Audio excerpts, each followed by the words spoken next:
আজকে কাম করবো ডিগ্রির কাম, এই জন্য আমরা গাড়ি নিয়ে সকাল সকাল বেরোলাম। আর আজকে যে জায়গায় ডিগ্রির যা কাম করবো ওই জায়গার নাম হল আমপাতি। আমপাতি পেট্রোল পাম্প আছে, পেট্রোল পাম্পের পিছনে।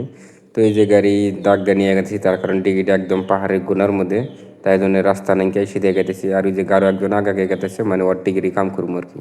এই জন্যই ও কাকে পাড়া দিছি, তার কারণ মাসে জমিন দিয়ে নিয়ে গেতেছি। জমিনটা হয়তো খারাপ হইবার পারে, মানে চাক্কা লিক হবো, তাই বউর সাথে জানি কেউ কিছু কয় না।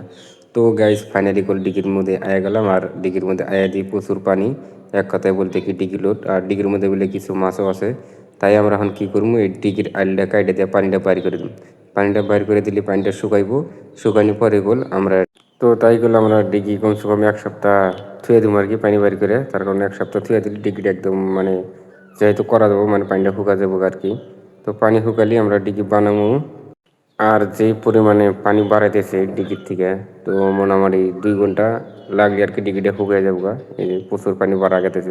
তো আঙ্গ আর একটা কাম আছে, এটা শুকাতে শুকাতে ওই কামটা আঙ্গ শেষ হবো, তারপর এসে এই কামটা করবো। তো যাই হোক গাইস, সবাই ভালো থাকবেন। আজকের ভিডিও এই পর্যন্ত থাকলো। তো আবার আসবো এক সপ্তাহ পরে।